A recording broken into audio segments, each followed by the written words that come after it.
خان مجھے بھی جانا ہے پریشی آپی کا بیبی دیکھنے۔ سائم جب سے اسپتال سے آیا تھا آیت نے 100 بار یہ بات دہرا کر اس کی جان کھا لی تھی۔ آیت کہہ تو رہا ہوں کہ کل لے جاؤں گا، لیکن نہیں، سمجھ ہی نہیں آ رہی یہ بات تمہیں۔ سائم اب کی بار چڑھ کر بولا تو آیت نے سب کے سامنے اس طرح بولنے پر شکوہ کناں نگاہوں سے اس کی سمت دیکھا اور پیر پڑکتے ہوئے کمرے کی سمت چل دی۔ اف، میں نے ایک بات ہی تو کی ہے، بس آپ دیکھ لیں ماما اپنی بہو کو۔ سائم آیت کی شکایت تحریم بیگم کو لگاتے ہوئے بولا تو تحریم بیگم نے گھور کر اسے دیکھا۔ یہ کون سا طریقہ تھا بیٹا جی بات کرنے کا؟ وہ سنجیدگی سے استفسار کرتے ہوئے بولے تو سائم سر کھجا کر رہ گیا۔ بھائی آپ سب کچھ چھوڑیں، یہ بتائیں یہ کیسے بنے ہیں؟ یہ جب اس کے آگے کباب سے بھری پلیٹ کرتے ہوئے بولی تو سائم کی بھوک چمک اٹھی۔ اس سے پہلے کہ وہ پلیٹ ہاتھ میں پکڑتا، آیت پلیٹ پکڑتے صوفے پہ ٹانگیں چڑھا کر آرام سے کھانے لگی۔ پہلے تو سائم کو غصہ آیا، لیکن اس کھانے کا انداز دیکھ کر سائم کا قہقہ بے ساختہ تھا، جبکہ سب نے مسکراہٹ دبائی۔ جبکہ ان سب کو ہنستا دیکھ آیت خجل سی ہوئی۔ جا بیٹا، ایزا نے کھانا کھایا اور درد تو نہیں تھی اسے؟ ایک دم سائم نے کچھ یاد آنے پر پوچھا۔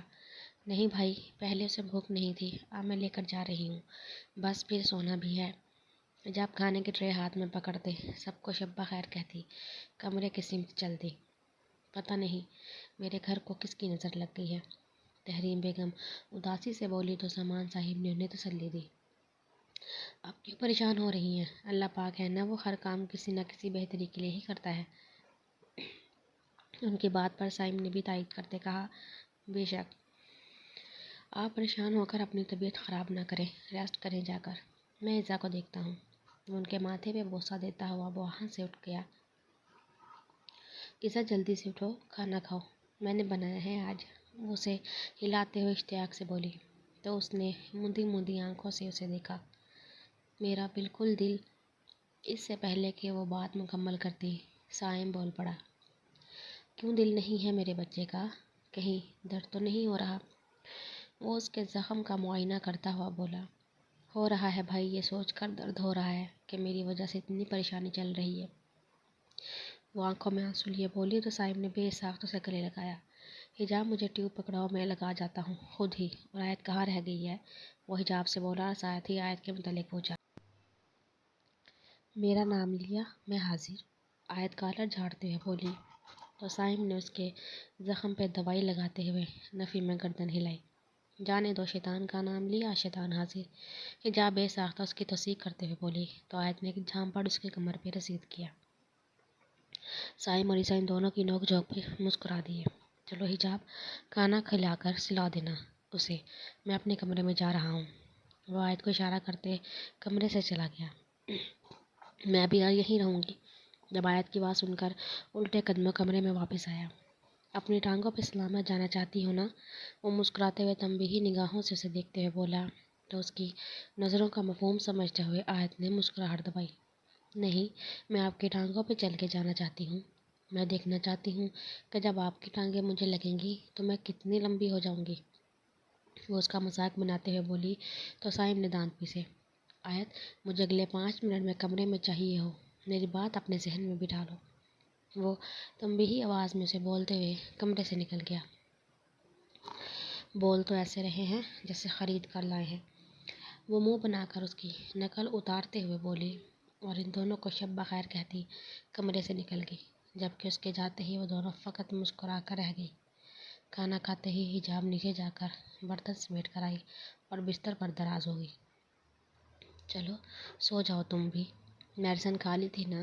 حجاب آئی برو چکا کر بولی تو ایزا نے سنجیدگی سے سر ہلایا تو حجاب بھی اسے ایک نظر دیکھتی کروٹ بدل کر آنکھیں موند گئی، جبکہ آج بھی ایزا کی آنکھوں سے کوسوں دور تھی۔ اپنے ہاتھ کے زخم کو دیکھتے اس کا ذہن 6 ماہ پیچھے یونیورسٹی میں ہونے والے واقعے کی طرف چلا گیا۔ فائق نے جیسے ہی اس کے چہرے پہ ایسڈ پھینکا تو ایک دل خراش چیخ بلند ہوئی۔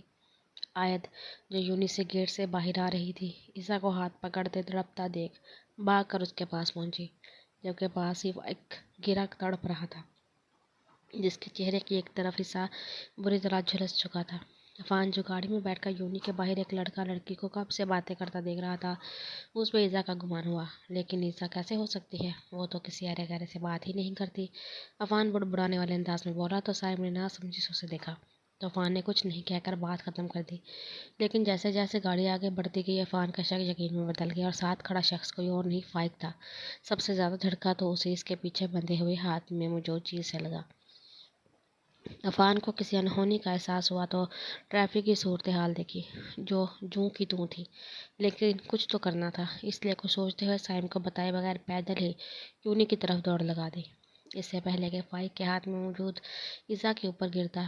عفان نے بروقت پہنچ کر فائق کا ایسڈ والا ہاتھ پیچھے پھینکا، جس کے نتیجے میں ایسڈ گر کر ایزا کا ہاتھ اور فائق کا چہرہ جھلسا گیا۔ ایزا کو تڑپتا دیکھ عفان سب کچھ چھوڑ کر اس کے پاس پہنچا۔ اتنی دیر میں سائم بھی آ گیا۔ آیا تو ایزا کو روتے دیکھ اور ایزا کا جلا ہوا ہاتھ دیکھ کر اسے جھٹکا لگا، پھر غضبناک تیور گری فائق پر جھپٹا۔ تم کبھی نہیں سدھر سکتے، اس دن ہاسپٹل میں بھی ناٹک ہی کر رہے تھے نا، پتہ نہیں کس قسم کے گھٹیا انسان ہو، اللہ کے قہر سے ڈرو، لیکن نہیں، جن پر شیطان حاوی ہو جائے وہ کبھی نہیں بدل سکتے۔ سائم بھائی، آپ ایزا کو ہاسپٹل لے کر جائیں آیت کے ساتھ، اس کا کام میں نپٹا کر آتا ہوں۔ عفان سے مزید برداشت نہ ہوا تو وہ سائم سے بولا، واہ واہ کیا جوڑی ہے، لیکن میری بات بھی یاد رکھنا، جب جب تم دونوں ساتھ ہوگے تو جان سے جاؤ گے، میرا اگلا نشانہ تم ہی ہو۔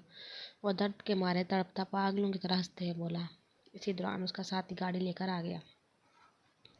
کسی کو بھی پتہ لگے بغیر وہ الٹے قدموں سے بھاگتا ہوا گاڑی میں بیٹھا اور گاڑی بھگا لے گیا۔ دور سے بے حال عیسیٰ کے کانوں میں فائق کے الفاظ گونجے تو وہ اسے سوچ کر آنکھیں میچ گئی۔ نہیں، یہ نہیں ہو سکتا، میں یہ نہیں ہونے دوں گی، وہ دل ہی دل میں سوچتے ہوئے بولی۔ عفان نے دور تک فائق کی گاڑی کا پیچھا کیا، لیکن وہ فرار ہو چکا تھا، تو اس نے بھی کچھ سوچتے ہوئے اذلان کا نمبر ڈائل کیا اور تمام صورتحال سے آگاہ کیا۔ اذلان کے آتے ہی وہ دونوں ہاسپٹل کے لیے روانہ ہو گئے۔ ہاسپٹل پہنچتے ہی وہ دونوں افراتفری میں ایمرجنسی وارڈ میں پہنچے تو وہ تینوں وہیں موجود تھے، جبکہ سائم اس کے زخموں پہ مرہم لگانے میں مصروف تھا۔ عفان سے برداشت کرنا مشکل ہوتا جا رہا تھا اور اسی وقت اس نے ایک فیصلہ کیا جس کے بارے میں وہ گھر جا کر سائم اور اذلان سے بات کرنے کا ارادہ رکھتا تھا۔ اذلان نے اس کے سر پہ ہاتھ رکھا تو وہ سہارا پاتے ہی درد کے مارے اور زیادہ سسکنے لگی۔ حوصلہ کرو بچے، آپ تو اتنے بہادر ہو، وہ اس کے سر پہ ہاتھ رکھ کر بولا تو عفان سے مزید برداشت نہ ہوا۔ نہیں بہادر ہے تو کیا اب درد میں آنسو بھی نہیں آتے کیا؟ عفان جو اس کی حالت پہ پہلے ہی تڑپ رہا تھا، ماتھے پہ تیوریاں چڑھائے بولا، محرم رشتہ نہ ہونے کی وجہ سے ایزا کو دلاسا وہ دے نہیں سکتا تھا، اسے یہ چیز ہی کھائی جا رہی تھی۔ جبکہ اس کی بات پہ اذلان نے اسے ایک زبردست گھوری سے نوازا تو عفان فقط منہ پھیر کر رہ گیا۔ اس فائق کا کچھ کرنا پڑے گا، یہ ہمارے لیے بہت بڑا خطرہ ثابت ہو رہا ہے۔ پولیس کو میں نے اطلاع دے دی ہے، ویسے تو کسی اسپتال میں ہی گیا ہوگا، وہ بھی علاج کے لیے، دعا ہے جلدی مل جائے۔ اذلان سنجیدگی سے سائم کو ساری تفصیلات بتاتے ہوئے بولا تو سائم نے پریشان سے سر ہلایا۔ ایزا نے بھی ان سب کو پریشان دیکھ کر دل ہی دل میں ایک فیصلہ کر لیا تھا جس پر عمل ہونا باقی ہے۔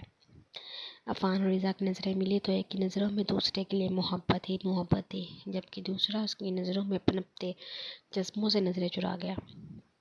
وہ دونوں بے خیالی میں اپنے دل میں عہد و پیمان کرنے میں مصروف تھے، لیکن دونوں ہی اس بات سے ناآشنا تھے کہ زندگی نہ جانے انہیں کیا رنگ دکھانے والی ہے۔ ابھی ایک اور امتحان باقی تھا۔ تم سوئی نہیں ابھی تک؟ درد تو نہیں ہو رہی؟ حجاب نے کروٹ بدلتے موندھی آنکھوں سے ایزا کو دیکھے، لیکن آنکھوں میں آنسو دیکھ وہ پریشانی سے اٹھ بیٹھی اور اس کا ہاتھ تھام کر استفسار کیا تو ایزا نے آنسو صاف کرتے ہوئے بے ساختہ نفی میں سر ہلایا۔ نہیں، بس سونے لگی ہوں، اب ویسے بھی زخم بھر رہا ہے، تم پریشان نہ ہو۔ حجاب نے اس کے لہجے کا بھاری پن شدت سے محسوس کیا تھا، لیکن اس کو آنکھیں موندتا دیکھ وہ بھی کروٹ بدل کر آنکھیں موند گئی۔ آنکھیں موندتے ہی گزرے دنوں کا منظر اس کی آنکھوں کے سامنے لہرایا تو آنسو ایک بار پھر سے پلکوں کی بار توڑ کر گرنے لگے۔ ان دنوں ہی کی بات تھی جب وہ حادثہ پیش آیا تھا تو گھر میں سب پریشان ہو گئے تھے۔ اسی دوران عفان نے سائم اور اذلان سے نکاح کی بات کر لی تھی اور انہوں نے گھر میں سب سے بات کر لی تھی۔ مسئلہ کو کسی کو نہ تھا، بس صرف ایزا سے پوچھنا باقی تھا۔ یہ بات انہوں نے تب کی تھی جب محرم اس سے ملنے آئی تھی اور ایزا اس سے ملتے ہی بری طرح رونے لگ گئی تھی۔ آپ بھی، اتنا کہہ کر وہ پھر سے ہچکیوں سے رونے لگی۔ بس ایزا، چپ کر جاؤ، ایسے رو کر اپنی طبیعت اور خراب کر لو گی، چلو بس خاموش۔ محرم نے اسے سمجھایا تو اس نے ایک نظر سے دیکھا پھر آنسو رکنے کا نام ہی نہیں لے رہے تھے۔ یہ سب میری وجہ سے ہو رہا ہے، سب کو پریشان کر دیا میں نے۔ روتے ہوئے بس وہ یہی بول پائی تھی، کسی کو پریشان نہیں کیا، اور جو ہونا تھا ہو گیا نا، اب شکر ادا کرو کہ زیادہ کچھ نہیں ہوا۔ ویسے بھی اللہ جو کرتا ہے بہتر کرتا ہے، محرم اسے سمجھا رہی تھی، جبکہ وہ مسلسل اسے دیکھتے آنسو روکنے کی کوشش میں تھی۔ وہ لوگ اسی طرح بیٹھی تھی کہ کچھ دیر بعد سائم بھی عیسیٰ کے کمرے میں آ گیا۔ کیا ہو رہا ہے یہاں عیسیٰ بچے، درد تو نہیں ہے؟ اور دوائی لے لی آپ نے؟ سائم نے مسکراتے استفسار کی تو عیسیٰ نے گردن ہلاتے جواب دیا، اچھا بات سنو، ہم دونوں نے آپ سے بات کرنی ہے۔ اس کے کہنے پر عیسیٰ نے پریشانی سے ان کی طرف دیکھا۔ پریشان مت ہو عیسیٰ، بات دراصل یہ ہے کہ کچھ دنوں پہلے جو ہوا اس حادثے نے سب کو ڈرا دیا ہے، لیکن امید ہے اب سب ٹھیک ہوگا۔ صاحب نے بات کرنے کی تمہید باندھی، اس بات پر اس نے دل میں انشاءاللہ کہا تھا، اور اسی پریشانی میں عوان بھی کافی ڈسٹرب ہو گیا ہے۔ وہ چاہتا ہے کہ تمہارا نکاح ہو جائے، رخصتی پھر اسٹڈیز کے بعد۔ سائم اور محرم عیسیٰ کو ہی دیکھ رہے تھے، جس کا چہرہ نکاح والی بات پر لٹھے کی مان سفید ہوا تھا، اور آنکھوں میں بے ساختہ آنسو آئے تھے، اور گردن نہ ہلی تھی۔ اس کی یہ حالت دیکھ کر وہ دونوں سچ میں پریشان ہو گئے تھے۔ عیسیٰ کیا ہوا ہے؟ ایسے کیوں رو رہی ہو؟ ابھی صرف نکاح کی بات ہو رہی ہے، رخصتی تبھی ہوگی جب تم چاہو گے۔ محرم نے اسے اپنے ساتھ لگاتے سمجھایا، نہیں میں نہیں کروں گی یہ نکاح۔ اس نے اٹک اٹک کر اپنی بات مکمل کی، پر عیسیٰ اس میں حرج کیا ہے، اور ایک طریقے سے ٹھیک ہے نا یہ فیصلہ، اور کسی کو کوئی اعتراض بھی نہیں، صرف آپ سے پوچھنا باقی ہے۔ سائم نے عیسیٰ کے سر پر ہاتھ رکھتے کہا، لیکن اس نے جیسے منع کرنے کی ضد ہی پکڑ لی تھی۔ بھائی میں نہیں کرنا چاہتی، آپ پلیز منع کر دیں۔ اس نے بامشکل لڑکھڑاتے اپنی بات مکمل کی۔ اس کی حالت کے پیش نظر ان دونوں نے ایک نظر ایک دوسرے کو دیکھا، پھر زیادہ اصرار نہیں کیا۔ اچھا اب رو مت، جیسا آپ چاہو گی ویسا ہی ہوگا، اوکے؟ سائم نے اسے پیار سے سمجھایا تو اسے دیکھتی رہ گئی۔ چلو اب میں باہر جاتا ہوں، آپ لوگ باتیں کریں۔ اس کے سر پر پیار کرتے وہ باہر کی جانب چل دیا۔ کوئی وجہ ہے عیسیٰ، کیوں انکار کیا تم نے؟ سائم کے جانے کے بعد محرم نے اس کے چہرے کو دیکھتے ہوئے پوچھا۔ کوئی وجہ نہیں ابھی، بس میں نہیں چاہتی۔ اس کی بات پر محرم نے جانچتی نظروں سے اسے دیکھا۔ ٹھیک ہے، پر عفان کا کہنا بھی ٹھیک تھا کہ نکاح کے بعد وہ تمہاری حفاظت زیادہ اچھے سے کر سکتا تھا، کیونکہ اس دل سے وہ بہت زیادہ پریشان ہو گیا ہے۔ پر جیسا تم چاہو۔ اس کی بات پر عیسیٰ نے کوئی جواب نہیں دیا، بس خاموشی سے اسے سنتی رہی۔ چلو تم ریسٹ کرو، ایسا کرو تھوڑی دیر سو جاؤ، ٹھیک ہے؟ محرم کے کہنے پر وہ آسودگی سے مسکرا دی۔ سارا منظر یاد کرتے وہ مسلسل رو رہی تھی، جبکہ اس کے سارے آنسو تکیے میں جذب ہو رہے تھے۔ فائق ان کی زندگی میں کسی طوفان کی طرح آیا تھا، جو سب کچھ برباد کر دینا چاہتا تھا، اور اپنے دور پر سر توڑ کوشش بھی کرتا تھا، مگر افسوس وہ یہ بھول گیا تھا کہ اللہ ظالموں کو بخشتا نہیں۔ عفان تم یہاں کیا کر رہے ہو؟ لاؤنج میں بیٹھا اپنے فون میں شاید اس دن کی پکچرز دیکھ رہا تھا جس دن اس کی منگنی اناؤنس ہوئی تھی۔ اذلان کی آواز سن کر اس کی جانب متوجہ ہوا۔ کچھ نہیں بھائی، ایسے ہی بیٹھا ہوں، بس جا رہا تھا روم میں۔ موبائل بند کرتے جیب میں رکھ کر بامشکل چہرے پر مسکراہٹ لاتے اس نے جواب دیا، نہیں رکو کچھ دیر، مجھے بات کرنی تھی۔ اذلان نے کہتے اس کے سامنے صوفے پر جگہ سنبھالی۔ جی بولے بھائی، سب خیریت ہے؟ اس نے سیدھا ہوتے پوچھا۔ یہ بتاؤ ایسے کب تک چلے گا؟ کیا حالت بنائی ہوئی ہے اپنی؟ اذلان نے سنجیدگی سے کہا تو وہ ایک پل کو چپ سا ہو گیا، پھر خود کو کمپوز کرتے بولا، کچھ نہیں ہوا بھائی، دیکھیں فٹ ہوں بالکل۔ مسکرانے کی ناکام کوشش کرتے اس نے جواب دیا تو اذلان گھور کر رہ گیا۔ کہاں سے فٹ ہو؟ ذرا شیشے میں دیکھو خود کو، یہ وہ عفان تو نہیں جو پہلے ہمارے ساتھ ہوا کرتا تھا، شرارتی سا؟ یہ تو کوئی اور ہی ہے۔ کیا سوچ کر تم نے اپنی یہ حالت کر رکھی ہے؟ شکر کرو کہ زیادہ نقصان نہیں ہوا اس دن، اور عیسیٰ ٹھیک ہے، اذلان اسے سمجھا رہا تھا، جبکہ وہ سنجیدگی سے اس کی بات سنتے سر ہلا گیا۔ چلو اللہ کا شکر ادا کرو کہ اب سب بہتر ہے، اپنا بھی خیال کرو تھوڑا۔ اذلان کے فکر پر وہ مسکرا دیا، جی بھائی ٹھیک ہے، اب آپ بھی سو جائیں، تھکے ہوئے ہیں، میں ابھی جاتا ہوں روم میں۔ عفان نے اسے کہہ کر کمرے کا رخ کیا، جبکہ اذلان بھی اپنے کمرے کی جانب چل دیا۔ روم میں آ کر وہ فریش ہونے کے بعد سونے کے ارادے سے لیٹا تھا، پر نیند اس سے کوسوں دور تھی۔ جب کافی دیر تک نیند نہ آئی تو اٹھ کر ٹیرس میں جا کھڑا ہوا۔ ٹھنڈی ہوا کا جھونکا اس سے ٹکرایا تو وہ سانس بھر کر رہ گیا۔ وہیں کھڑے کھڑے وہ 6 ماہ پہلے والی باتیں سوچنے لگا۔ ہاسپٹل میں سائم نے عیسیٰ کے زخم پر دوائی لگا کر اسے وہیں ریسٹ کرنے کا بولا تھا۔ اس نے کچھ مریضوں کو دیکھنا تھا۔ وہ جانے لگا تو عفان نے ایک نظر عیسیٰ کو دیکھا، پھر اسلان کو ساتھ آنے کا اشارہ کرتے باہر نکل گیا۔ سائم کو روکتے اس نے اپنی بات کہنا شروع کی۔ سائم بھائی رکے، آپ دونوں سے بات کرنی ہے۔ کیبن کے باہر اس نے سائم کو روکا تھا۔ ہاں کہو۔ وہ لوگ اس کی جانب متوجہ ہو چکے تھے۔ وہ میں چاہتا ہوں کہ آپ لوگ فیملی میں بات کریں، میرے اور عیسیٰ کے نکاح کی۔ اس کے کہنے پر دونوں نے حیران نظروں سے اسے دیکھا کہ اچانک اسے کیا ہوا۔ آج جو کچھ ہوا وہ سب ناقابل قبول ہے، اور مجھے پتہ ہے فائق اب بھی باز نہیں آئے گا۔ میں چاہتا ہوں نکاح ہو جائے تاکہ مجھے تسلی رہے۔ رخصتی جب عیسیٰ کہے تب عفان نے ان کی حیران نظریں دیکھتے وضاحت دی۔ پر عفان، نکاح کے بعد بھی تو وہ خان ہاؤس میں ہی رہے گی نا؟ تو پھر؟ سائم نے جواز پیش کیا۔ بھائی آپ سمجھ نہیں رہے، ابھی کچھ دیر پہلے وہ کیا کچھ کہہ کر گیا ہے، کتنی دھمکیاں دی ہیں۔ مجھے ڈر ہے وہ پھر سے کچھ نہ کرتے۔ اس کی بات پر سائم نے اس بات میں سر ہلایا۔ مجھے لگتا ہے عفان ٹھیک کہہ رہا ہے، چلو ہم بات کرتے ہیں گھروں میں۔ سائم نے بھی اسلان کی تائید کی۔ میں بھی گھر جا کر بات کرتا ہوں۔ اس کے کہتے اسلان جانے کے لیے چلا گیا کہ وہ آفس سے آیا تھا، وہاں کام باقی تھا۔ سائم بھی مریضوں کو دیکھنے چلا گیا، جبکہ عفان نے جانے سے انکار کیا اور وہی سائم کے کیبن میں بیٹھ گیا جہاں عیسیٰ ریسٹ کر رہی تھی۔ اس کی نظر جیسے ہی اس کے ہاتھ اور آنسوؤں کے میٹھے نشانوں پر پڑی تو اس کا دل کیا فائق کو بھی اتنی ہی اذیت دے، پر وہ بے بس تھا کہ فائق بھاگ چکا اور وہ کوئی حق بھی نہیں رکھتا تھا کہ عیسیٰ کو دلاسا ہی دے دے۔ بے بسی کے احساس اور غصے سے مقابل مٹھیاں بھیج کر رہ گیا۔ نکاح کی بات وہ کر ہی چکا تھا اور امید بھی تھی کہ کسی کو کوئی اعتراض نہیں ہوگا، مگر وقت کیا پلٹا کھاتا ہے اس بات سے انجان تھا۔ اگلے دن اس کو جب علم ہوا کہ گھر میں کسی کو کوئی اعتراض نہیں تو وہ مطمئن ہو گیا تھا، لیکن جب اسے عیسیٰ کے انکار کا پتہ چلا تو اس نے گھر والوں سے پوچھ کر اسے خود بات کرنا چاہی، جس پر کسی کو کوئی اعتراض نہیں تھا کہ شاید عفان کے سمجھانے پر وہ مان جائے۔ عفان اس کے کمرے میں اسے بات کرنے کی غرض سے گیا تو وہ آنکھوں پر ایک ہاتھ رکھے لیٹی ہوئی تھی، جبکہ زخم والا ہاتھ کمفرٹر کے اوپر پیٹ پر رکھا تھا۔ عفان کو اندازہ نہیں ہوا وہ جاگ رہی ہے کہ سو رہی ہے۔ اس کی نیند کا سوچتے وہ واپس جانے لگا جب سسکیوں کی آواز کو تڑپ کر اس کی طرف دیکھا۔ عیسیٰ کیا ہوا، کیوں رو رہی ہو، پین ہو رہا ہے؟ عفان نے آہستہ سے اس کے ہاتھ کو تھامتے نرمی سے پوچھا تو اس کے رونے میں اور شدت آئی، جبکہ بولی کچھ نہیں۔ بتاؤ تو ہوا کیا ہے؟ اس کے پریشان ہونے پر مشکل سے اپنے آنسو روکتی نفی میں سر ہلا گئی۔ لو پانی پیو۔ سائڈ ٹیبل سے پانی کا گلاس اسے دیتے پینے کا کہا، پھر سیدھے ہاتھ پر زخم دیکھ کر خود ہی پانی پلا کر گلاس سائڈ پر رکھا۔ چلو بس اب بہت رو لیا، آنکھیں دیکھو اپنی، اب نہیں رونا۔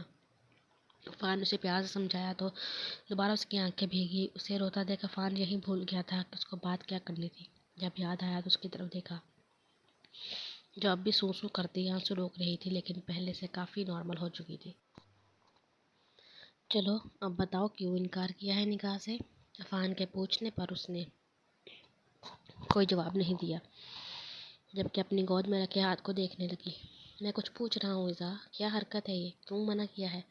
اب کہ عفان نے کچھ غصے سے پوچھا تو اس نے ایک نظر عفان کی جانب دیکھ کر پھر نظریں جھکا لی۔ میں نہیں کرنا چاہتی، آہستہ آواز میں جواب دیا۔ تو وہی پوچھ رہا ہوں، کیا وجہ ہے انکار کی؟ کوئی تو وجہ ہوگی نا؟ اب کہ عفان نے بہت ضبط سے پوچھا۔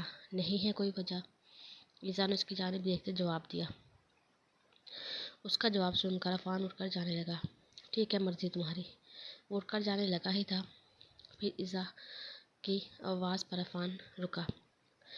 عفان، اس نے اٹکتے اس کو پکارا۔ جو دروازے کے پاس پہنچ گیا تھا مڑ کر اس کی جانب دیکھا جو اٹھ کر بیٹھ سے اتر چکی تھی۔ آپ ناراض ہو رہے ہیں، پلیز میری بات سمجھیں، اس نے اس کی جانب آتے کہا۔ اب وجہ بتاؤ گی تو سمجھوں گا نا؟ کیا وجہ ہے بولو؟ اسے یوں ہی خاموش دیکھ کر وہ غصے میں اس کی جانب بڑھا اور اس کی بازو پکڑ کر پوچھا۔ اس کے بازو پکڑنے پر عیسیٰ کے رکے ہوئے آنسو درد کی وجہ سے دوبارہ بہنے لگے تو عفان کو اپنی غلطی کا احساس ہوا۔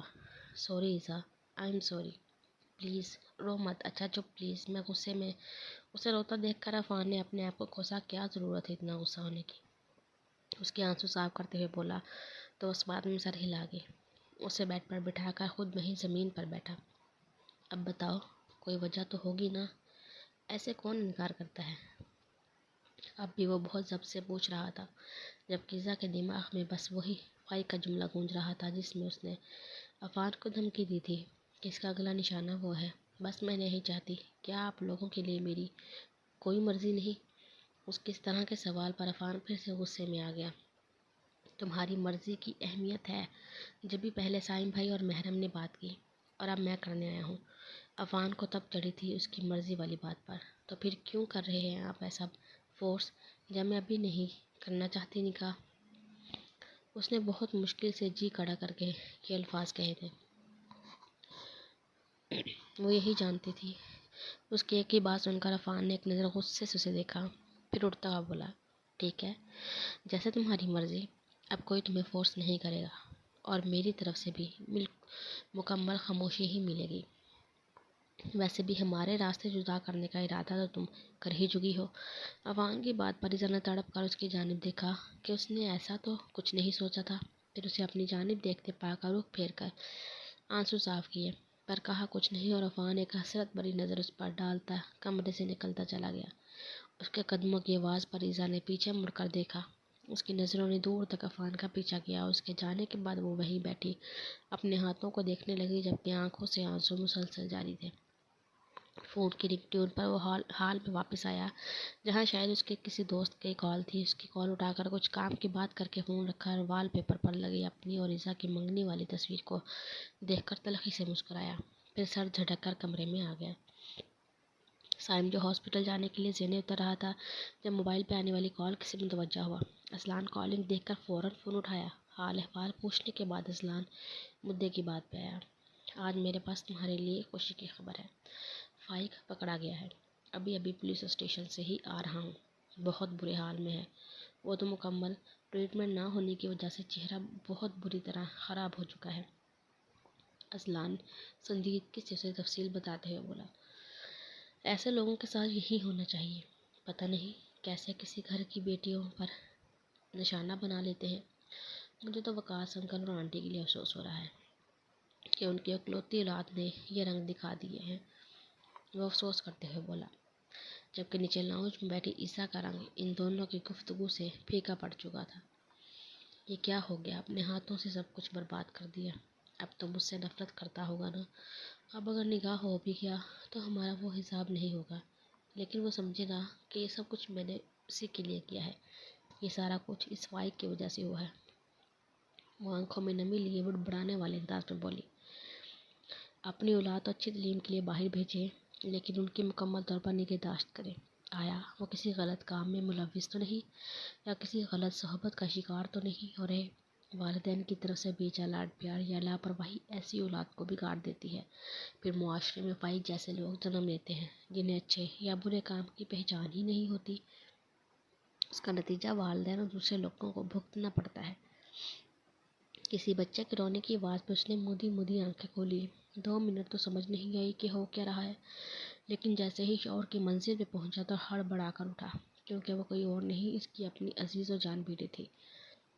معاذ نے ایک نظر پریشا کو دیکھ کر اسے جیسے ہی گود میں اٹھایا تاکہ پریشا کی نیند نہ خراب ہو، لیکن اس کا ہاتھ لگنے کی وجہ سے اس کی آنکھ کھل گئی۔ کیا ہوا؟ وہ آنکھیں ملتی ہوئی بولی تو معاذ نے نفی میں سر ہلایا تو رشانے کے ماتھے پہ پیار کیا، جو کہ اب گہری نیند میں جا چکی تھی۔ شاید اسے کسی کی گود کا انتظار تھا، جو گود میں جاتے ہی پرسکون ہو چکی تھی۔ پریشا بھی بیٹھ کر اسے ٹیک لگا کر محبت پاش نظروں سے ان دونوں کو دیکھ رہی تھی۔ جب سے رشانے پیدا ہوئی تھی، معاذ نے اس کا خیال کرنے میں کوئی کمی نہیں آنے دی تھی۔ فوزیہ بیگم الگ اسے سر آنکھوں پہ بٹھا کر رکھتی تھی کہ کبھی پریشا کو خود پہ رشک آتا تھا۔ تم سو جاؤ، یہ سو گئی ہے، وہ رشانے کے ماتھے ایک بار پھر سے پیار کرتا ہوا بولا تو پریشا نے آگے ہو کر اس کے کندھے پر سر رکھ دیا۔ میں سوچ رہا ہوں کہ مہینہ ہو گیا ہے اسے ہمارے پاس آئے ہوئے، اور یہ تو مجھے میری جان سے بھی زیادہ عزیز ہو گئی ہے، لیکن ایک نہ ایک دن یہ ہمیں چھوڑ کر چلی جائے گی، پھر ہم کیا کریں گے؟ جبکہ اس کی اتنی افسردہ بات پہ پریشا کا قہقہہ بے ساختہ تھا۔ کیا ہو گیا ہے آپ کو معاذ؟ 1 مہینے کی ہماری بیٹی ہے اور آپ کو اس کی شادی کی فکر لگ گئی ہے۔ پریشا ہنستے ہوئے بولی۔ جب اسے ہنستا دیکھ معاذ چڑ گیا۔ تم ہنس لو میرے پہ، معاذ منہ بناتے ہوئے بولا تو پریشا نے مسکراہٹ دبائی۔ ارے ارے، ناراض ہوتے ہوئے کتنے کیوٹ لگتے ہو آپ، اس کے گال کھینچتے ہوئے بولی تو معاذ نے اسے اپنی طرف کھینچا۔ آؤ تمہیں اپنے پراپر کیوٹنس دکھاؤں، وہ آنکھ مارتے ہوئے بولا۔ اس کے شدید رد عمل پہ پریشا بوکھلا گئی۔ اسی دوران روشانی کی رونے کی آواز گونجی تو پریشا سے گود میں لیا ہڑبڑا کر سائڈ پہ ہوگی۔ اس کی حالت دیکھتے اب ہنسنے کی باری معاذ کی تھی۔ اسے ہنستا دیکھ پریشا نے مکہ اس کے بازو میں مارا۔ موٹی ہاتھ کا وزن بھی پڑ گیا۔